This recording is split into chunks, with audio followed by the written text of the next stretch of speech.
We're thrilled to have made another super recording with Cheryl Barker. Cheryl's teacher, Dame Joan Hammond, was the biggest classical recording star after the Second World War, with best-selling records of popular Puccini arias from Tosca, Madame Butterfly and La Boheme.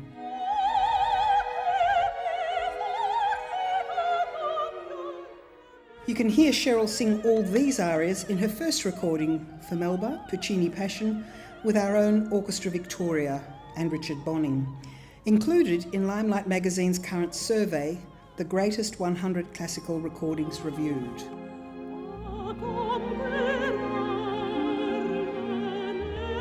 How important are recordings in your career? I have to thank Maria so much for having faith in me and making these recordings, because for me it's my legacy in a way. It's something that when I've stopped singing, I feel that at least I've been able to have something out there that my grandchildren can say, oh, you know, and listen to, but also particularly this, that it's a tribute to Joan Hammond, and it's keeping her name alive and her legacy of the wonderful career that she had.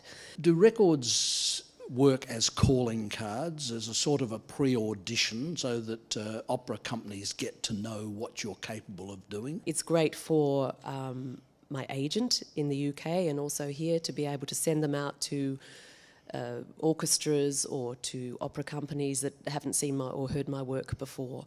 So in that way it's wonderful, and it's also great because these are being distributed worldwide now. The recording industry is in crisis.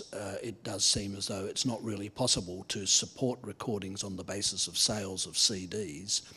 What is your general feeling about the subsidy for the arts? Because just every level of the arts now, whether it's education as here at the VCA, or performance in the operas or the orchestras, or the making of records in the case of Melba, really can only continue with taxpayer subsidy. Or philanthropy. Or I think, philanthropy, I think yes.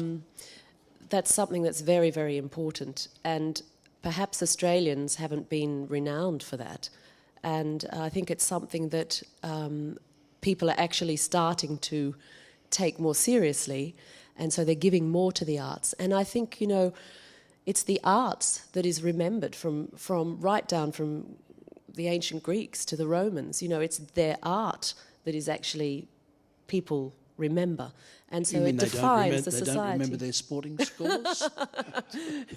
Who can remember who won the marathon, you know, back in AD whatever, or BC? No, it defines the society. And I think that too long Australia has been known only as a sporting nation. And when you think about people like Joan Hammond, Joan Sutherland, Nellie Melba, I mean, they were greats in their field.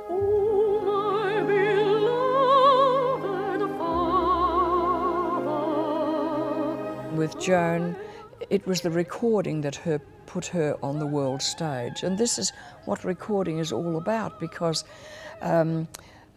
recordings keep your name to the public.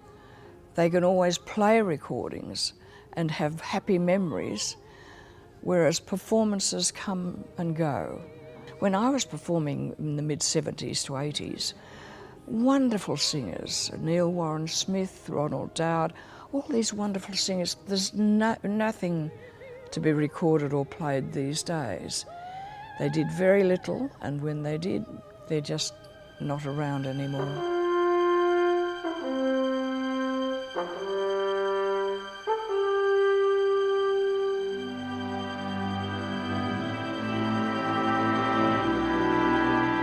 Recordings are a fundamental part of our lives, and if we don't make recordings, we don't exist. Once upon a time it was press cuttings. You'd say, here's what the press has said about me. Now you say, here's my CD. If you don't have a CD, who are you?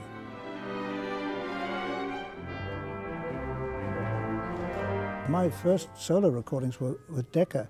I was very fortunate that John Culshaw thought I was worth recording and started recording the Mozart horn concertos. Without question, those recordings that I did with Decca made my career.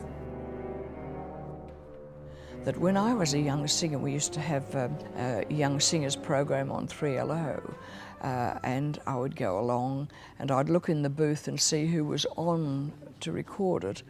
And some of the people who were in the recording booth, I'd think, oh dear, they're going to turn all the top notes down and lose all the bloom. But when I saw Maria, I'd think, oh, thank heavens, because she's got the best ears in the business then and still now. And it's the recordings that we need.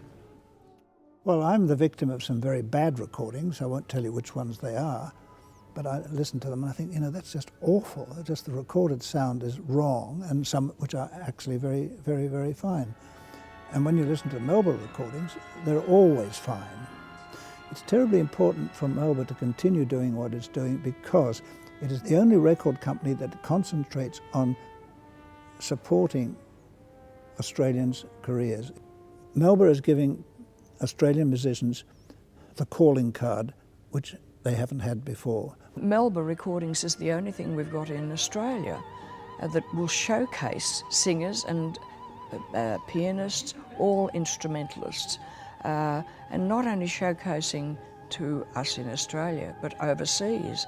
For young singers and instrumentalists coming on, where are they ever going to get the opportunity to record?